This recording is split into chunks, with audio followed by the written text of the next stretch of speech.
Сүйүнбай Эралиев 20-кылымдагы улуттук поэзиябыздын классиги, поэзия дүйнөсүнө салмактуу салымын кошкон кыргыз эл акыны жана котормочусу, Кыргыз Республикасынын баатыры, Токтогул Сатылганов атындагы мамлекеттик сыйлыктын лауреаты. Сүйүнбай Эралиев 1921 жылдын 15-октябрында Талас районуна караштуу Үчемчек айылында жарыкка келген. Сүйүнбай Эралиев бала күнүнөн поэзияга тубаса шыктуу болгон.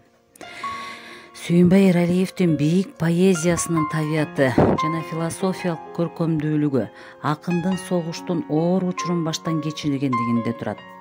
Заманыбызга туш келген эң катаал, эң оор аяусуз күрөш учурун баштан өткөргөн. Миңдеген аскердин бири болуп жер жүзүн жаңырта чапкан жоо менен беттешкен. Денесин отко шылынтып, жан кечти болуп, мекенди коргоп келип, ошол мезгилден ушул азыркы күнгө дейре адамды, ата мекенди, жашоону, терең сүйүүнү ырдап келген жоокер акын. Сүйүнбай Эралиевдин ырлары 1939 жылдан баштап жарыялана баштаган.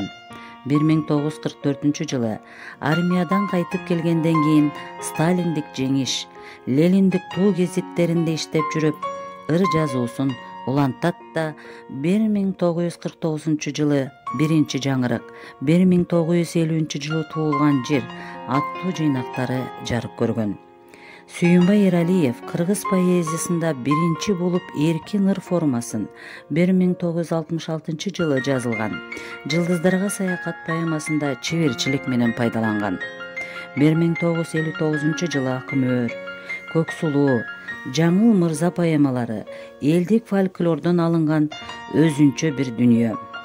Жүрөктү өйгөн Чернобыль кырсыгы боюнча жазылган Кесир инсан өңдүү поэмалары, лирикалык ырлары, кайсынысын алсаң да оргуп турган ой сана, тил байлыгынын түгөнгүн кенчи көрүнүп турат. Өзүнүн нукура поэзиясы аркылуу адамдарды гумандуулукка, эстетикалык идеалдарга үндөгөн. Даанышман акын атабыз үстүбүздөгү 2016 жылдын 15 июлунда 95 жаш курагында дүйнө салды.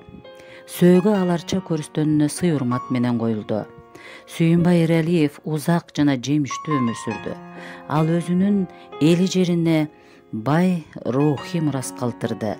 Акындын ысымы кыргыз элинин эсинде түбөлүккө сакталат.